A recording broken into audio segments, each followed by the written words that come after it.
Puji Tuhan kalau hari ini saya boleh dari sini kasih karunia Yesus. Dan juga bersyukur untuk Pak Gilbert dan Ibu Rinda yang boleh mengundang. Dan saya percaya tidak ada yang kebetulan.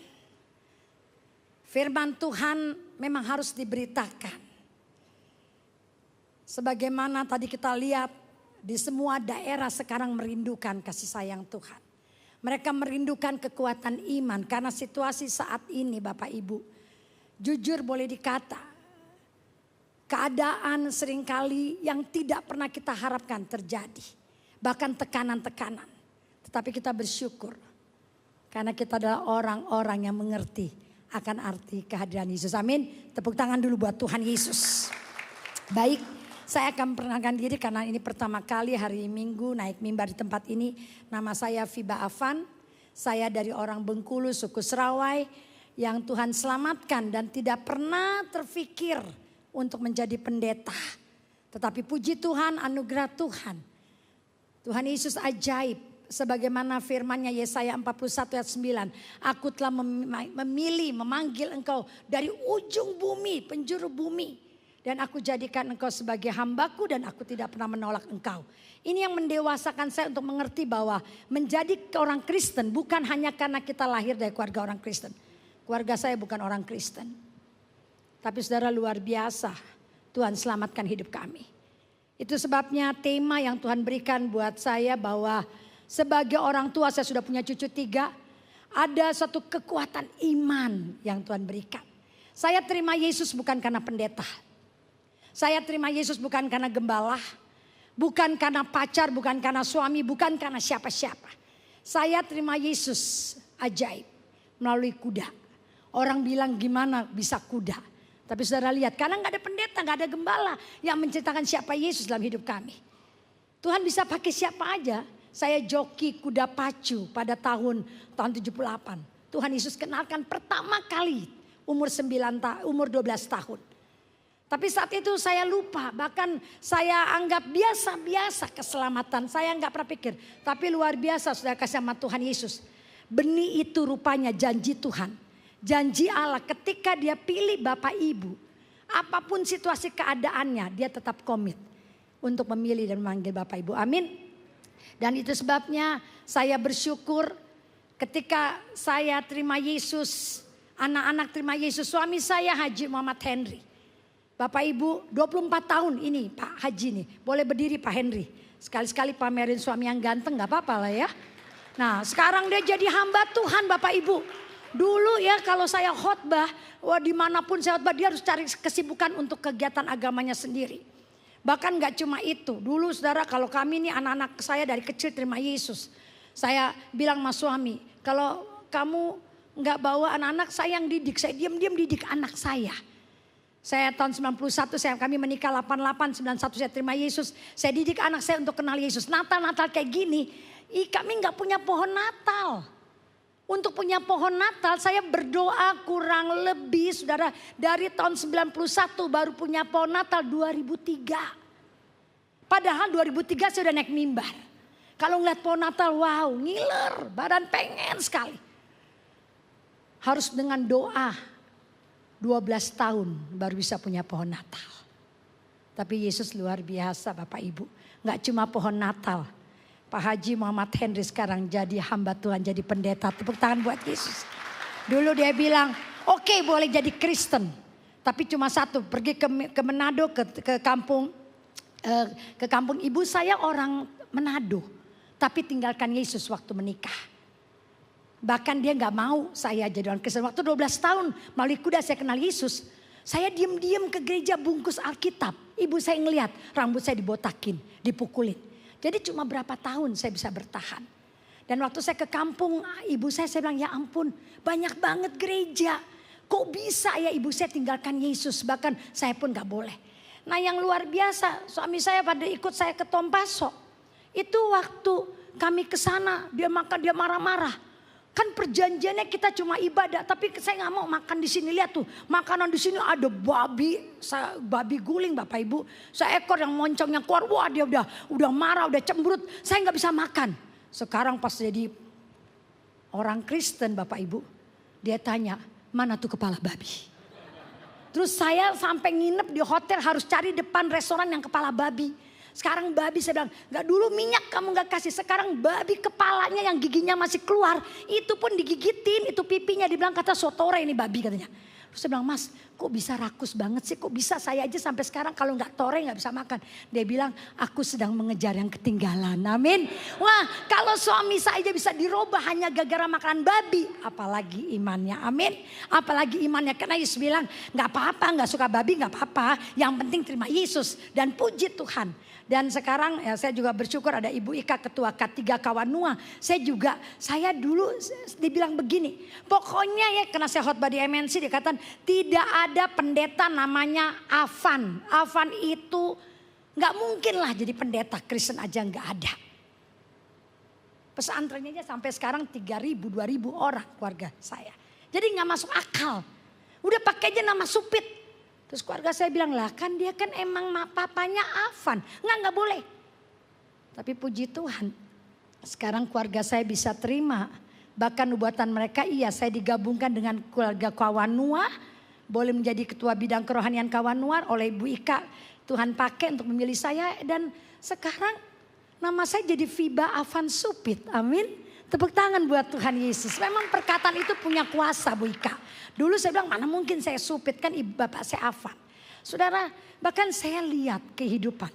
Kenapa tema hari ini yang Tuhan bicarakan tadi spesial loh. Bapak ibu saya sedang menyiapkan firman Tuhan. Tadi saya gak mau bersaksi panjang-panjang. Saya mau langsung masuk firman Tuhan. Gak taunya mentor saya dari Amerika telepon. Saya lagi kerja saya harus telepon kamu. Kamu khotbah nanti? Iya. Dan coba, wah saya kaget juga tadi. Dia katakan, Tuhan bicara kamu harus bersaksi. Gak usah terlalu banyak teori, kesaksian. Saya sampai kaget, saya bilang, Tuhan saya udah coba dengan anak saya tadi. Sebelum sampai kemari, saya menyembah, saya persiapan. Saya langsung datang lagi ke anak saya yang bikin PowerPoint. Rubah. Gak usah bertele-tele. Tuhan Yesus mau saya bersaksi Bapak Ibu. Dan puji Tuhan saya percaya. Saya ngadepin dua kehidupan Bapak Ibu. Dua kehidupan. Kehidupan yang saya alami. Kehidupan yang benar-benar gak kenal Tuhan Yesus. Gak kenal. Bahkan secara iman saya yang dulu memang soleh.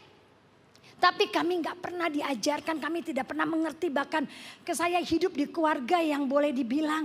Yang saya gak pernah mimpi punya keluarga seperti itu. Dan tidak pernah terfikir. Saya anak nomor 16 Bapak Ibu. Dari ayah saya istri keempat, kenajisan, bahkan hidupnya kepahitan, hidupnya kebencian. Tadi saya sudah berdoa Tuhan saya gak mau bersaksi ini. Tapi saudara saya percaya ini harus disampaikan supaya saudara lihat. Bahwa hanya Yesus, saudara gak bisa Yesus ditukar dengan deposito Bapak Ibu gak bisa. Itu hanya bonus, gak bisa ditukar dengan jabatan.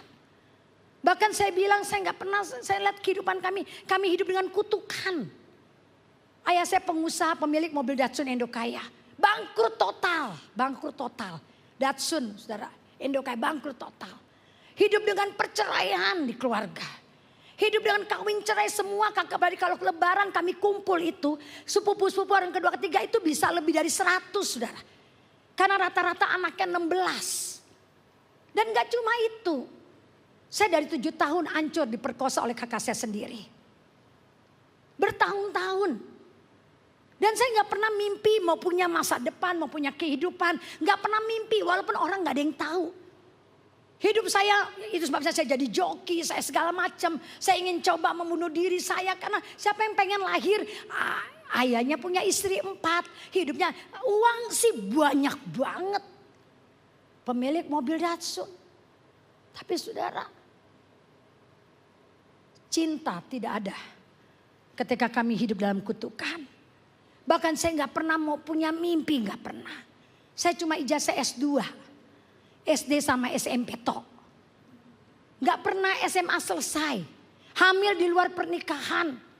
Sampai saya diumpetin ibu saya di Eropa. Saya buang anak saya. Gak pernah mimpi loh. Gak pernah mimpi saya punya suami. Gak tahu suami sekarang baik banget, ganteng banget Tuhan berikan. Pensiunan tentara lagi. Saya juga bingung Tuhan. Saya gak kepikir Bapak Ibu. Tapi lihat Ketika dalam hidup kutukan, ini anak-anak saya pada datang semuanya. Saya minta maaf harus bersaksi. Dan benar-benar ketika kami hidup dalam kutukan, gak ada masa depan, gak pernah kepikir saya mau kerja apa, cuma ijazah SMP. Mau ngapain. Tetapi luar biasa. Natal ini bukti saudara. Itu sebabnya saya gak pernah bosen, saya gak pernah bilang tidak kalau di khotbah. Saya baru tadi malam pulang dari Papua.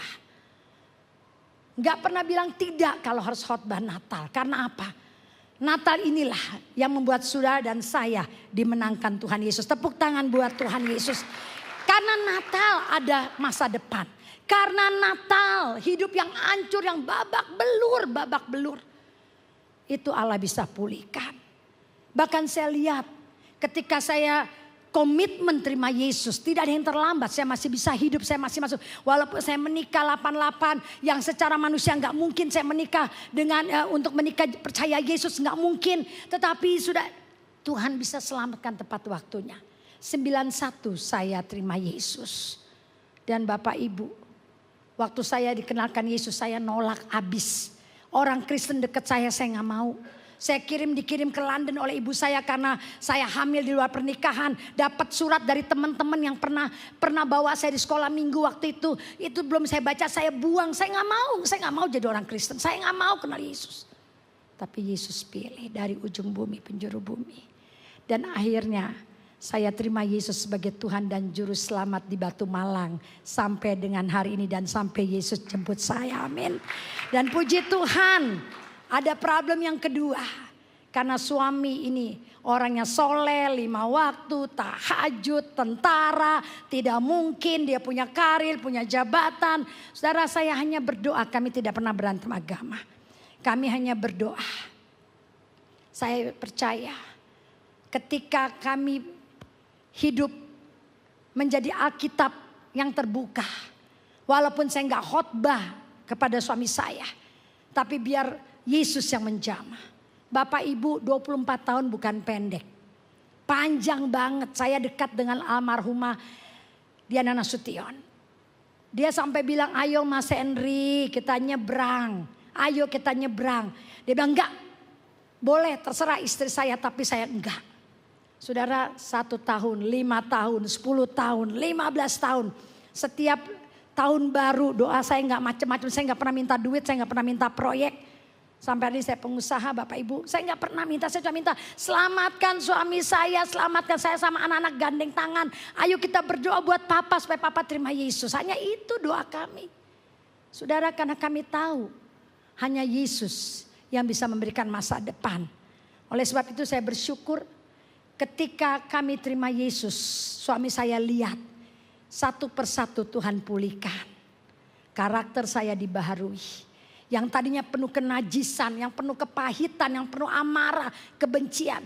Kakak yang perkosa saya datang, dia katakan ke saya, Fiba maafkan saya. Saya sudah melakukan hal yang tidak benar. Kamu tahu Endokaya bangkrut. Saya perlu kerja 15 tahun, saya tidak kerja.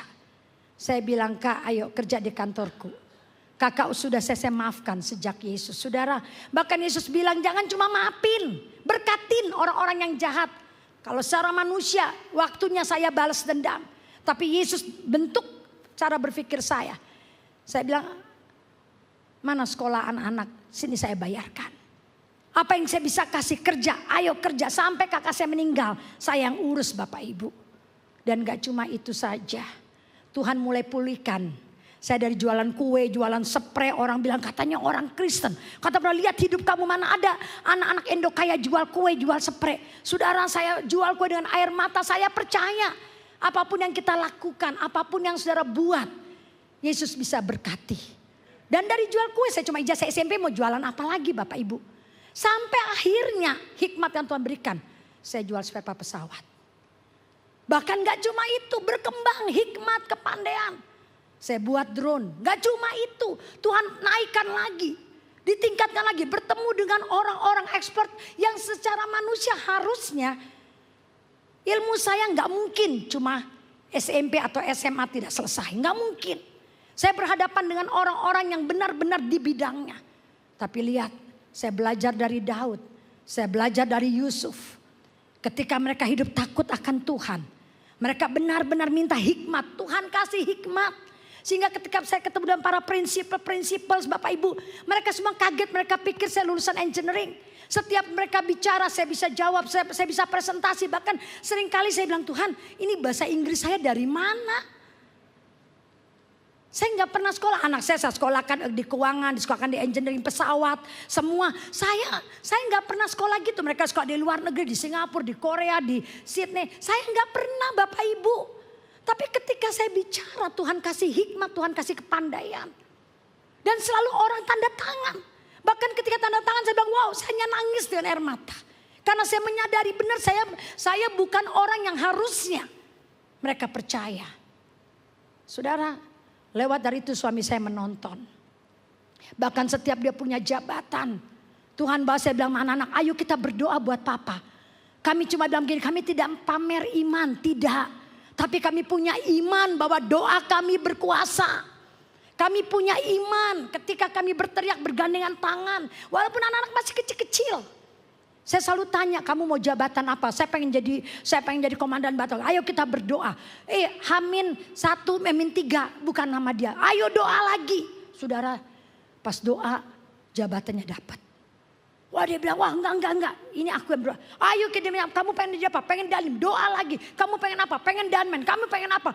Aku pengen Lemhanas. Semua doanya Tuhan jawab, tapi dia masih bilang tidak. Saya hanya tahu Yesus adalah nabi. Bahkan dia tidak akan pernah percaya Yesus adalah Tuhan. 24 tahun Bapak Ibu. Hanya dengan air mata saya cuma bilang, satu orang selamat. Sisi keluarga saya diselamatkan. Amin. Dan puji Tuhan, gak cuma suami saya dimenangkan. Masa depan saya dipulihkan. Bahkan gak cuma masa depan. Anak yang saya buang di rumah sakit di Inggris. Saya masih terlalu muda, 17 tahun Bapak Ibu. Saya tinggalkan anak.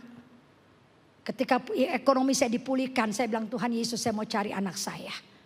Saya berangkat ke luar negeri, cari anak saya, nggak dapat Bapak Ibu.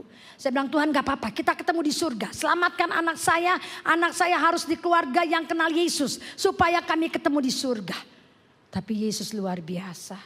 Itu sebabnya saya katakan, tidak pernah sia-sia bawa Yesus dalam keluarga. Amin. Tidak akan pernah sia-sia. Apapun persoalan keluarga dia tahu. Dan doa saya, Tuhan saya ingin ketemu anak saya.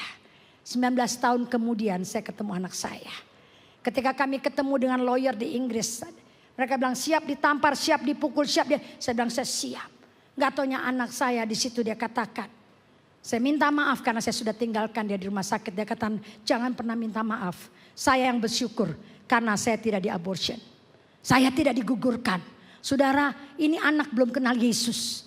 Tapi Allah bisa pulihkan. Roma 8 ayat 28 terjadi. Bahkan gak cuma kami ketemu dengan anak kami. Masa depan saya Tuhan boleh pulihkan. Dulu orang tua saya pikir mau ngasih apa cuma lulus SMP.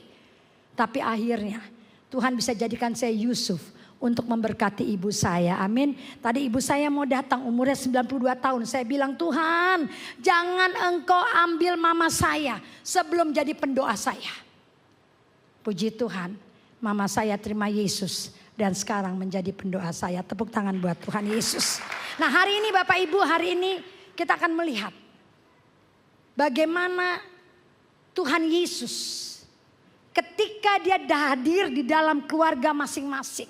Di dalam keluarga Bapak Ibu dan saya. Dia sanggup pulihkan. Dia tidak pernah kerja setengah-setengah. Bahkan saya percaya. Itu sebabnya saya dan suami saat ini sudah terima Yesus, kami berdua. Kami sama-sama hamba Tuhan. Kami rindu tidak ada yang terlambat.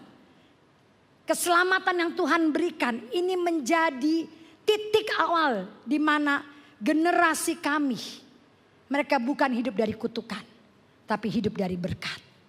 Dan sekarang tergantung iman kami berdua. Masih banyak badainya, masih banyak tantangannya. Dan saya belajar di Natal ini. Bagaimana kita lewati badai tantangan-tantangan yang kami hadapi. Bahkan saat ini jangan heran Yesaya 60 ayat 2 katakan kemalangan, kekelaman, kegelapan sedang menutupi bumi. Tapi terangku terbit atasmu. Bahkan Daniel juga katakan di akhir zaman akan ada orang-orang yang bijaksana. Karena apa? Karena kekelaman semakin gelap, semakin gelap. Dan itu sebabnya keluarga-keluarga Kristen, saudara yang sudah dipilih Tuhan, saudara yang sudah percaya, kita belajar sama-sama bagaimana Maria dan Yusuf membawa keselamatan buat Bapak, Ibu, dan saya. Bukan berarti ketika mereka bawa tidak ada badai, tidak tantangan. Mereka juga mengalami badai tantangan. Coba lihat sama-sama di Matius 1 ayat 21. Karena iman orang tua di sini diwariskan hanya untuk menentukan generasi anak-anak kita. Kalau orang tuanya anggap remeh Kristen, anggap remeh Yesus, anggap remeh firman Tuhan, saya nggak tahu. Kami aja yang berteriak siang malam, tantangannya luar biasa. Apalagi kita nggak baca Alkitab, apalagi kita nggak kembali kepada Yesus. Karena itu orang tua harus punya komitmen untuk memiliki iman yang kuat. Supaya kita memberikan keturunan bagi anak kita. Amin. Mengerikan Bapak Ibu. Kalau hidup tanpa Yesus mengerikan.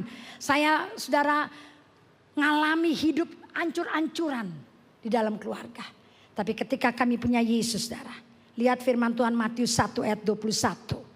Kita lihat sama-sama karena berapa hari lagi kita akan masuk dalam Natal. Saya percaya Bapak Ibu mengerti kenapa kejadiannya seperti ini. Kenapa Yesus harus lahir seperti itu. Kenapa Maria, Yusuf. Saudara supaya apa? Supaya kita tahu karena zaman pada waktu Yesus lahir ini mirip-mirip kayak sekarang dengan tantangan badai. Ayo baca sama-sama Matius 1 ayat 21. Ia akan melahirkan anak laki-laki dan engkau akan menamakan dia Yesus, karena dialah yang akan menyelamatkan umatnya dari dosa mereka. Hal itu terjadi supaya genaplah yang difirmankan Tuhan oleh, terus ayat 23, sesungguhnya anak darah itu akan mengandung dan melahirkan seorang anak laki-laki dan mereka akan menamakan dia apa? Immanuel, yang berarti apa? Allah menyertai kita. Sesudah bangun dari tidurnya, Yusuf berbuat seperti yang diperintahkan malaikat Tuhan itu kepadanya, ia mengambil apa? Amin. Maria sebagai istrinya. Saudara lihat, ini kronologis Yesus ada di muka bumi ini. Dan ini kronologis di mana ketika Yesus ada di muka bumi ini, hidup Bapak Ibu termasuk hidup saya dipulihkan Yesus. Nah sekarang kita lihat bagaimana peran Maria dengan Yusuf sebagai orang tua.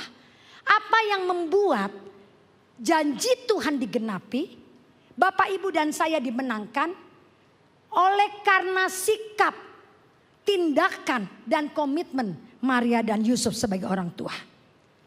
Bapak Ibu, Maria dan Yusuf, kita lihat lagi slide berikutnya. Di mana Allah bekerja lewat bukan dalam keadaan yang nyaman-nyaman. Kalau yang nyaman saya garanti. Tapi ini diceritakan bagaimana Yesus lahir di dunia ini, Allah bekerja lewat keluarga di tengah-tengah krisis. Di tengah-tengah persoalan. Bapak Ibu bisa bayangkan, tadi saya saksikan. Saya waktu itu hamil di luar pernikahan karena dosa saya. Kenajisan saya. Tapi saya ingat sekali, waktu saya hamil di luar pernikahan saya harus masuk ke imigrasi di Inggris. Ibu saya bilang, kamu harus ikat dengan stagen sampai tidak kelihatan perut kamu gelembung, padahal 7 bulan. Itu menderita luar biasa Bapak Ibu. Di dalam pesawat bayang menderita. Tapi supaya bisa masuk imigrasi karena sudah 7 bulan. Dan saudara saya harus ditutupin. Nah itu tahun 84. Ini 2000 tahun yang lalu bukan karena kenajisan, bukan karena dosa. Tapi karena ada pesan Tuhan supaya firman Tuhan itu terjadi, tergenapi. Saya lihat Maria luar biasa. Saya sampai di Inggris tidak boleh ketemu orang, paspor diambil, nggak dikasih uang, saya dihukum benar-benar, itu menderitanya luar biasa. Tapi Maria Bapak Ibu, dosanya apa, salahnya apa? Tapi dia harus lewati kandungannya sebelum saudara dia menikah, dia sudah mengandung. Bahkan Yusuf juga sebagai suami. Apa kata orang? Orang bilang gini, ya katanya ini saya ngebayangin. Katanya Maria suci, katanya Maria baik, katanya Yusuf baik. Buktinya. Kalau kita bilang seperti yang Alkitab kita baca. Ini kan hamilnya bukan karena Yusuf. Tadi malam Roh Kudus datang. Apa mau percaya? Orang bilang aneh. Dan Maria harus terima semua itu. Mungkin saya sampai ngebayangin kenapa ya dia harus lahir di kandang yang tempat yang kenapa sih nggak layak manusia, di tempat tidur kah atau di rumah yang layak. Saya ngebayangin mungkin di penginapan ditolak, kenapa? Pasti ditanya KTP-nya mana, udah kawin atau belum? Belum. Lah kenapa itu perutnya gembung? Saya sampai mikir kayak gitu. Mungkin udah dilemparin batu, udah segala macam. Dalam keadaan bahkan berita-berita yang saat itu kalau ada anak laki lahir, bunuh. Bayangin, anak belum lahir dikasih berita-berita yang menakutkan. Dia jalan dengan berita anak harus dibunuh. Belum lagi dihina orang. Belum lagi nggak tahu tempat di mana. Sehingga ketika dia sampai tengah malam hari di kandang Bapak Ibu cuma itu. Bahkan dikatakan di palungan tempat binatang semua tahu. Hina banget. Bapak Ibu waktu saya lihat ini saya bilang, lihat. Di tempat seperti itu aja Yesus hadir. Bahkan di tempat-tempat yang gelap pun, di tempat-tempat yang secara manusia gak masuk akal, Tuhan hadir, Immanuel, Tuhan ada. Bahkan Allah bisa bekerja walaupun dengan cara apapun. Allah bisa bekerja. Allah bekerja bahkan di tengah-tengah krisis saat itu. Nah sekarang pertanyaannya, sebagai orang tua, ketika kita mengalami badai tantangan seperti itu, apa yang harus saudara miliki? Saudara, saya kalau bukan karena Alkitab saya nggak kuat untuk hadapi tantangan. Banyak yang sudah kami kerjakan, banyak yang kami sudah lakukan dengan sempurna, kami sudah toto rapi, tetapi hasilnya tidak sesuai banyak dan akibatnya mengerikan. Tetapi ketika kami baca Alkitab, selalu kembali ke Alkitab. Sampai hari ini karena saya cuma ijazah SMP, saya nggak bisa kuliah di teologi, tapi saya private Alkitab. Dari tahun 97 sampai hari ini, seminggu 2 kali, Selasa Kamis jam 7 jam 9. Saya belajar Alkitab dan sebelum guru saya dipanggil Tuhan, umur 94 tahun. Saudara, saya kaget waktu guru saya bilang, pokoknya yang tutup peti saya, yang nanti khotbah harus Ibu Fibah. Ketika saya di situ, saya lihat di situ ada ketua PGI, Bapak Ibu, banyak pendeta yang hebat-hebat. Harus saya yang khotbah. Terus khotbahnya itu pakai jubah. Belum lagi mereka, saya nggak punya jubah, saya nggak punya apa-apa. Ketika saya turun dari mobil, mereka sama, Ibu, ini pesan, ini jubah sudah disiapkan. Ketua PGI ada di situ, Ibu, ijazah sudah saya tanda tangan. Sertifikat kependetaan saya tanda tangan. Saudara, saya nggak pernah mimpi, saya sekolah Alkitab kurang lebih 27 tahun, saudara. Tapi saya tahu saya butuh firman, sama kayak suami saya katakan. Kenapa kami sedang mengejar yang ketinggalan? Karena hanya firman. Tapi pada hari hanya Bapak Ibu, Tuhan berikan. Dan kami lihat kami kuat karena firman Tuhan. Oleh sebab itu hari ini, kalau saudara dan saya mau kita tetap kuat di tengah krisis apapun. Mau apapun kata orang tahun 2026 gelap, 2026 kayaknya pintu ketutup. Bapak Ibu gak usah takut. Ada firman yang melebihi daripada keadaan 2026. Bahkan cara doa saya nggak mau doa rengek-rengek orang Kristen. Saya nggak mau doa cengeng, saya nggak mau doa Tuhan kenapa begini, Tuhan kok saya begini, saya udah khotbah, saya sudah memberi persembahan, saya sudah gini. Saya nggak mau. Saya punya otorita dari Yesus. Saya punya power firman. Bahkan Tuhan bilang engkau akan bisa melakukan lebih daripada yang aku lakukan. Allah nggak pernah tinggalkan sebagaimana pujian tadi, Immanuel, dia nggak pernah tinggalkan kita. Saudara. Apa yang harus kita miliki sebagai orang percaya, orang tua khususnya. Yang pertama, poin yang pertama. Percayakah saudara bahwa Allah hadir di tengah keluarga. Baik yang tertekan, baik yang tidak pasti. Apakah saudara masih percaya untuk itu? Apakah saudara percaya bahwa ketika saya percaya kita datang ke khotbah-khotbah Natal bukan cuma sekali. Apa yang saudara lihat? Ketika saudara dengar bagaimana kronologis Yesus lahir. Percayakah saudara bahwa di tengah tempat yang gelap, di tengah orang tutup pintu, gak ada penginapan yang buka pintu. Di tengah-tengah berita dari Herodes anak dibunuh, Allah hadir. Bahkan Yesus bisa tumbuh dewasa. Dia boleh mati di kayu salib, selesaikan semuanya sampai dikatakan sudah selesai. Kalau gak ada kelahiran gak mungkin ada kematian. Kalau nggak ada kematian, nggak mungkin ada kebangkitan sampai Yesus bisa bangkit. Padahal berita waktu Yesus lahir bunuh. Sampai dia bisa naik ke surga. Makanya itu kita semua diselamatkan. Tepuk tangan buat Tuhan Yesus.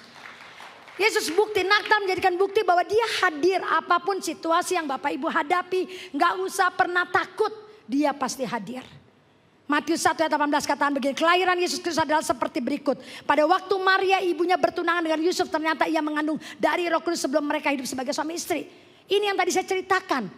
Ini bukan secara normal, bukan dunia bilang kalau dia nikah, diresmikan, hamil itu diharapkan.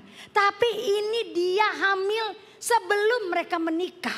Dan gak bisa disembunyikan, bukan karena dosa. Saudara bisa bayangkan bagaimana dia harus terima hinaan, bagaimana dia harus menghadapi kandungannya. Jangan heran Yusuf sampai bilang begini, Yusuf sempat nyoba, aku mau ceraikan Maria, diem-diem. Karena apa? Karena Yusuf mencintai, kasihan. Mungkin dia kasihan sama Maria, tapi sebagai suami dia juga gak tahan, gak sanggup dengar cecaan orang-orang. Keadaan seperti ini.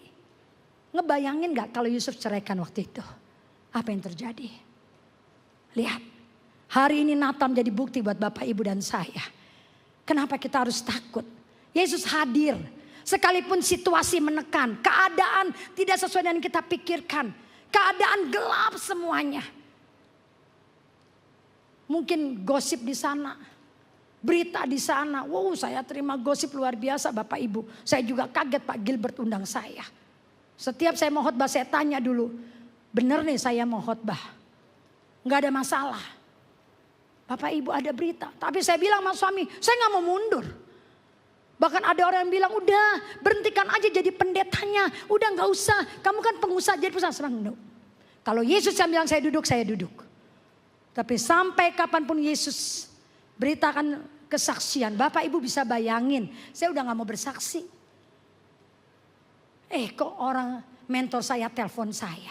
Kamu mau khotbah nanti sore? Iya. Apa yang Tuhan sudah siapkan oleh kamu, itu yang kamu saksikan. Saudara, firman harus diberitakan. Amin. Allah mau semua orang tahu bahwa tekanan bukan satu hal yang menakutkan. Masalah bukan hal untuk kita menghindar dari gereja. Masalah bukan kita menghindar dari doa kita dengan Allah. Semakin ada tekanan, Bapak, Ibu dan saya harus semakin berteriak dengan Allah. Apa yang membuat Yusuf dan Maria akhirnya mereka berkomitmen untuk melahirkan Yesus? Ini poin A-nya. Miliki pribadi yang tulus. Jadi hamba Tuhan, jadi pekerja Tuhan. Jadi orang Kristen, bukan hanya karena KTP, bukan hanya karena nama kita, bukan hanya karena dapat PK, bukan hanya karena dipuji. Tapi Allah mau tulus, Yusuf harus tulus, harus benar-benar mengasihi. Saudara, saya sampai bilang begini, kalau saya punya masalah aja membuat orang-orang bilang batal, jangan jadi hamba Tuhan. Lah, hidup saya yang hancur, yang berantakan, emangnya orang-orang bisa pulihkan? Emangnya deposito saya hancur dah habis-habisan. Hanya Yesus yang bisa menyelamatkan. Hanya Yesus. Uang deposito, jabatan. Suami saya waktu percaya Yesus, dia harus tinggalkan jabatannya. Seteman orang Kristen bilang begini, Mbak, kenapa Mbak izinkan suami untuk percaya Yesus sekarang? 3 tahun lagi loh, udah duduk di bangku jenderal, ngapain? 3 tahun tunggu pensiun baru terima Yesus. Minggu lalu di tempat yang satu. Masa Jumat tiba-tiba di tempat ibadah Kristen. Saya bilang begini kepada temannya, orang Kristen.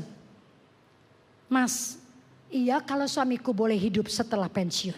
Kalau Tuhan panggil sebelum pensiun, apa mau tuker namanya? Di dalam kitab kiriman nama Mas dicoret, ganti nama suamiku. Karena saya percaya keselamatan hanya dari Yesus. Tepuk tangan buat Tuhan Yesus. Oleh sebab itu jadi orang Kristen harus tulus. Ketika kita memberi gak usah mikir-mikir. Kalau saya memberi Tuhan bilang 100 kali lipat. Kalau gak dapat 100 kali lipat saudara frustrasi. Beri yang terbaik buat Tuhan. Saudara, saya tukang kue jual spray. Kenapa saya diberkati kayak gini? Ini anak-anak ada semuanya. Ketika kami gak punya duit Bapak Ibu. Ketika kami belum punya rumah. Jadi Dandim Barat. Kami bangun gereja. Untuk kemuliaan Tuhan 5 miliar. Saya gak punya rumah. Saya gak nuntut Tuhan mana. Ketika saya punya masa Tuhan, ingat gak dulu saya bangun? Gak ada. Tapi sampai hari ini kami gak pernah jadi pengemis. Sampai hari ini kalau Tuhan angkat saya sebagai pengusaha karena saya percaya apa yang kamu tabur itu yang kamu tuai. Amin. Bahkan kami lihat waktu kami ada mobil, saya dengan suami. Saya lihat hamba Tuhan, salah satu orang hamba Tuhan. Orang punya, dia tinggalkan, dia naik bajai, dia naik bus. Hati saya tergerak, saya bilang mas suami, mas aku pengen kasih mobil. Oh, ini kan mobil baru kamu kemarin usaha kerjaan kamu jualan. Kamu dapat Timor 37,5 juta tahun 97. Kamu kasih. Tapi saya emang tergerak. Saudara ini bukan orang Kristen waktu itu. Tapi yang luar biasa Bapak Ibu. Dia bilang kalau itu Tuhan kamu yang suruh lakukan. Saya kasih mobilnya, bahkan saya kasih supir tentara untuk nganterin. Terus besoknya saya kerja dari Serpong sampai di Kartika Chandra Bapak Ibu. Karena gak ada mobil, saya pakai mobil dinas. Nah mobil dinas Bapak Ibu tahu kan, semua dipegang bunyi. Pintu dipegang bunyi, mobil ini semua bunyi. Yang gak bunyi klakson, gak pernah bunyi. Lagi jalan-jalan di tol, setirnya copot. Bapak Ibu bayangin ini setir copot. Terus saya telepon, ya ampun saudara mobil diberikan. Tapi sampai hari ini Tuhan berikan untuk kemuliaan Tuhan. Tuhan selalu berikan mobil yang the best buat saya. Tepuk tangan buat Tuhan Yesus. Harus tulus, harus sungguh-sungguh mengasihi dia. Karena Yusuf suaminya Matius 1:19. Seorang yang tulus hati dan tidak mau mencemarkan nama istrinya di muka umum. Ia bermaksud mencegahnya dengan diam-diam. Tapi karena ketulusannya, niatnya dia hilangkan. Dia tulus. Kalau dia tulus walaupun dia mencintai istrinya, maka dia akan pilih perintah Tuhan. Ketika bicara tulus itu bicara pengorbanan. Gak ada orang tulus gak ada pengorbanan. Harus ada pengorbanan. Orang bicara tulus itu bicara prioritas. Bahkan saudara, ketika engkau bawa Yesus ke dalam keluarga kita, akan ada unity. Amin. Dulu benar, sampai guru saya bilang, dulu kamu satu engine. Sekarang kamu 2 engine. Bapak Ibu, 2 engine kebersamaan. Baru kemarin saya ke Papua, suami saya gak ikut. Dia bilang sekali-sekali deh kita gak usah berdua. Tapi sampai di sana saya agak sedikit gombal. Saya bilang sama suami saya, kayaknya gak ada kamu terasa juga ya. Berarti tiap hari dari mana ketemu berdua ya Bu Ika ya. Berdua mulu, kemarin saya sendiri terasa juga, cinta juga. Saya bilang boleh juga nih pisah-pisah dikit-dikit gitu loh. Kangen juga rupanya. Saya kasih lihat.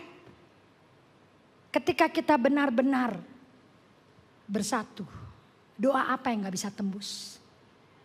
Waktu suami saya belum percaya Yesus, anak saya masih kecil. Tasya bekerja di sini, di tempatnya Pak Gilbert. Dari kecil masih umur 4 tahun, 5 tahun. Saya ajak ayo berdoa, kita berdoa. Saya bilang gimana Tuhan ini kita lebih dari 2 loh ya. Walaupun dia umur 4 tahun, tapi kan dia manusia Tuhan. Doa kami lebih dari 2. Kami berteriak, kami berdoa semua pergumulan. Bayangin tukang kue jual spray. Terus tiba-tiba sudah jual spray 4 pesat, emangnya gak ada masalah. Otak cuma SMP terus harus kerjain pekerjaan-pekerjaan yang di luar itu. Memang gak ada masalah. Pasti ada.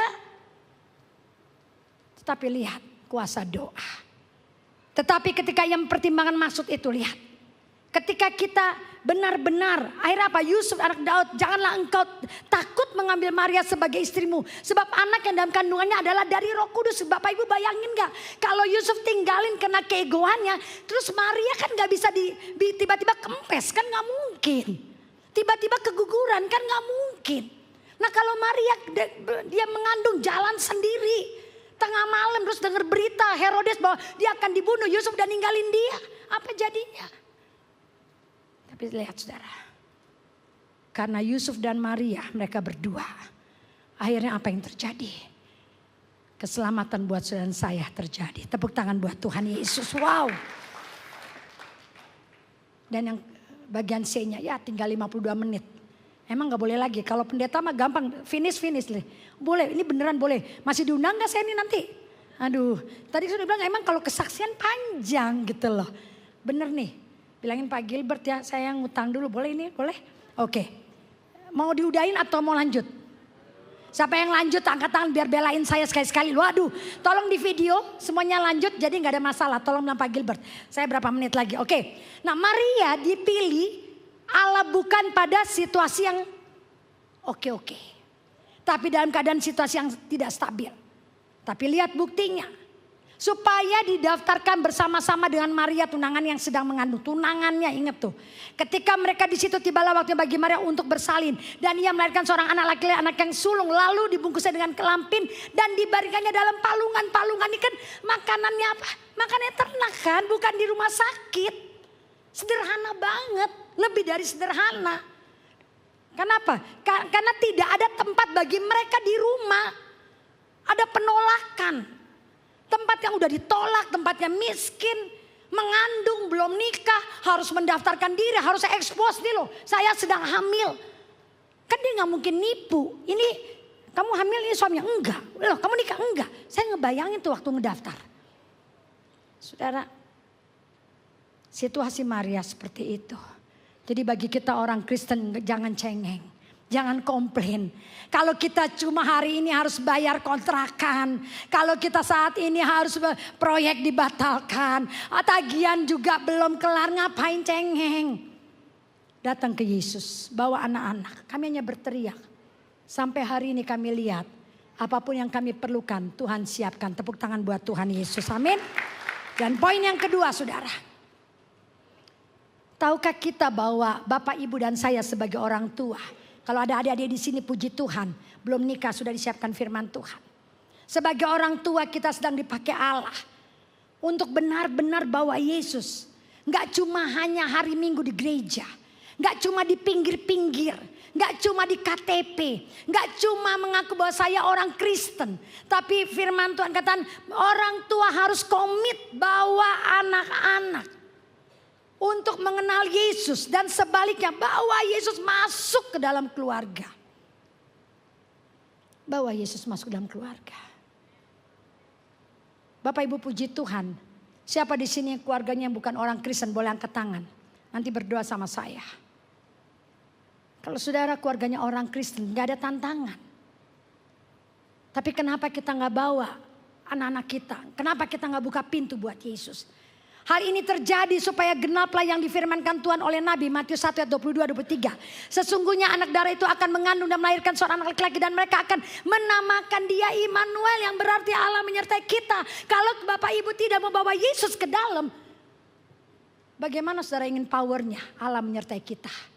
Kita hanya mau power. Kita hanya mau ketika ada masalah, ketika kita kena sakit kata dokter, ketika ekonomi finansial kita nol. Kita mau Yesus beri mujizat. Tapi kita gak mau bawa Immanuel ke dalam keluarga kita. Hari ini Bapak Ibu, hanya Yesus penjamin. Saya jarang curhat sama orang. Kalau saya bersaksi. Tapi bersaksi setelah kemenangan. Saya gak ngerumpi, ini ada Ibu Ika cukup dekat, saya gak pernah cerita masalah saya.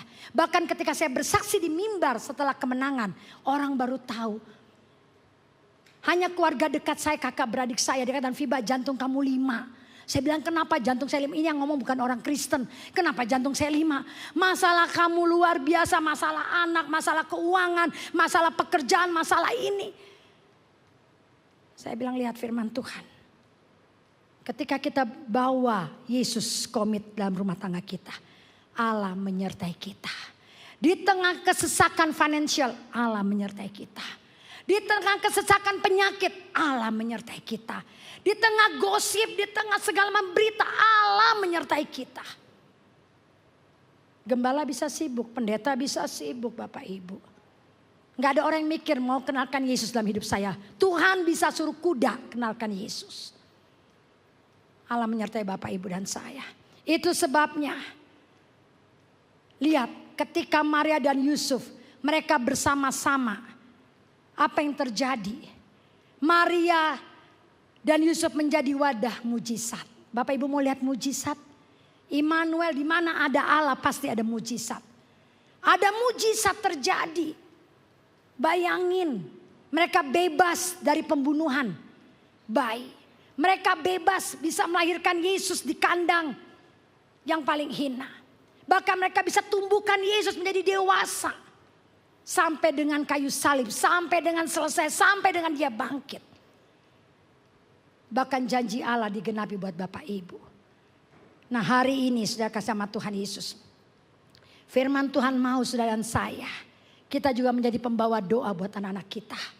Kita orang tua bawa iman untuk anak-anak kita. Saya nggak pernah berantem, tanya anak saya nggak pernah berantem sama anak saya. Saya hanya bawa dengan doa. Anak cucu saya bawa dengan doa. Saya nggak pakai paksa-paksa, ayo gereja kalau nggak mama. Tapi saya percaya doa lebih besar kuasanya. Kehidupan kami menjadi contoh bagi anak-anak. Bahkan kami lihat pembelaan Tuhan. Kami nggak perlu bersaksi, mereka lihat dengan real. Kalau kami bisa ada sampai hari ini hanya karena kasih Yesus. Nah hari ini berita-berita yang mengerikan 2026 Bapak Ibu. Kita masuk ke berita-berita yang mengerikan. Seringkali kita bilang begini, iblis ini udah tahu dia udah kalah, udah tahu dia udah nggak punya apa-apa kuasa, nggak punya otorita. Tapi kenapa kita seringkali takut ketika dengar berita begini, dengar begini. Padahal pun kalau kita deketin Bapak Ibu, kalau kita deketin dia megang kita pun nggak bisa. Saya kemarin dari Papua, saya ingin di salah satu hotel, saya selalu berdoa di hotel itu mungkin kecapean malam-malam jam 2:30 pagi saya bangun, saya kaget saudara. Saya nggak pernah mimpi yang kayak gitu. Saya mimpi Bapak Ibu orang meninggal, perempuan. Saya tidur kamar sendirian, gak ada suami Bapak Ibu.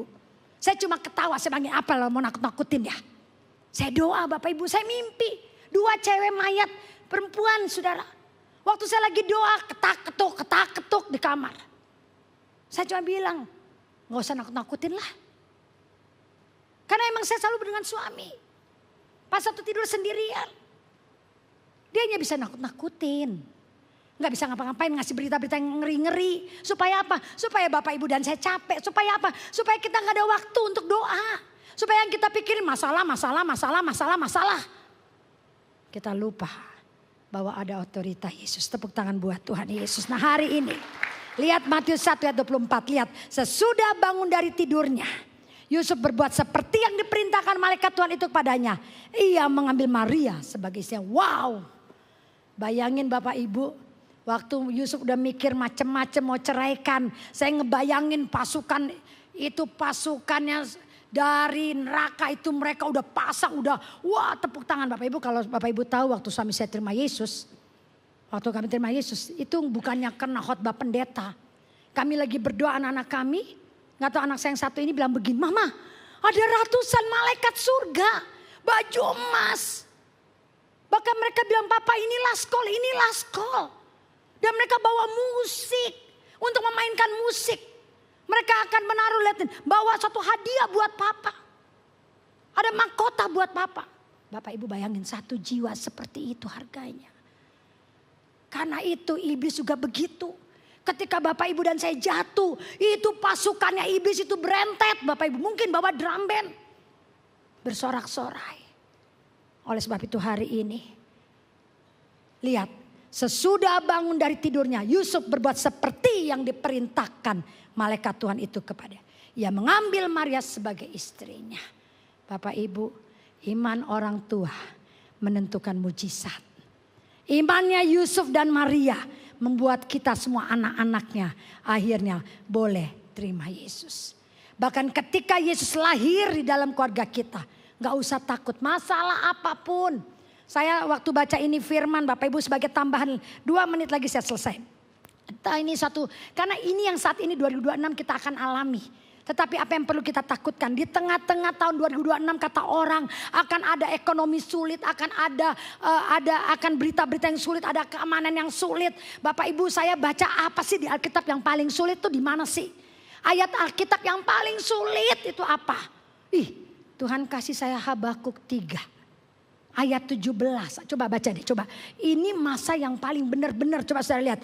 Ayo sama-sama Habakuk 3 ayat 17, 1, 2, 3. Sekalipun pohon ara tidak berbunga, pohon anggur tidak berbuah, hasil pohon zaitun mengecewakan, sekalipun kandang-kandang tidak menghasilkan bahan makanan, kambing domba terlalu dari kurungan, dan tidak ada lembu sapi dalam kandang, namun aku akan bersorak-sorak dalam Tuhan, beria-ria dalam Allah yang menyelamatkan aku. Allah Tuhanku itu kekuatanku. Ia membuat kakiku seperti kaki rusa, Ia biarkan aku berjejak di bukit-bukit. Wow, saudara, gimana bisa? Saya renungkan baik-baik. Ini benar-benar, ini habis-habisan Bapak Ibu. Ini hal yang mengerikan kalau ini terjadi bagi kesaudaraan saya. Apa akibatnya? Adakah kita masih bisa bersorak-sorak? Ketika tidak ada buah ara itu bicara manis. Tidak ada hilang makanan yang manis yang enak itu gak ada lagi. Tidak ada anggur. Anggur itu bicara sukacita. Udah gak ada sukacita lagi. Hilang sukacitanya. Zaitun gagal. Ini bicara zaitun minyak. Bicara minyaknya udah gak ada. Udah gak ada kekuatan. Udah gak ada energi. Udah gak ada tenaga. Mobil udah semua habis minyaknya. Bahkan dikatakan gak ada penerangan lagi. Udah gak ada zaitunnya lagi. Tidak ada kambing domba. Sumber hidup. Makanannya habis. Bahkan tidak ada sapi. Hilang kekuatan untuk kerja. Nah Bapak Ibu bayangin kalau Bapak Ibu dan saya ngalami hilang makanan yang manis, hilang sukacita, hilang minyak, hilang bahan makanan, hilang sumber hidup, hilang kekuatan. Mau jadi apa? Masihkah kita bisa tetap bersukacita? Masihkah kita tetap percaya Yesus? Masihkah kita tidak menjual Yesus? One day kita akan mengalami hidup seperti ini. Itu sebabnya orang Kristen harus disiapkan untuk masuk tahun 2026. Tapi saudara lihat ketika kita kuat di dalam Yesus. Yesus hadir dalam keluarga kita. Maka yang terjadi, Allah Tuhanku itu kekuatanku. Ia membuat kakiku seperti kaki rusa. Ia membiarkan aku berjejak di bukit-bukitku. Sekarang tergantung Bapak Ibu. Bapak Ibu mau lihat kemenangan? Mau lihat mujizat Allah?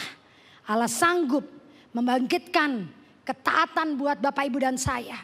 Anak-anak taat kepada firman, percaya firman, baca firman, taat doa, taat menyembah, taat ke gereja, taat melayani, taat memberi.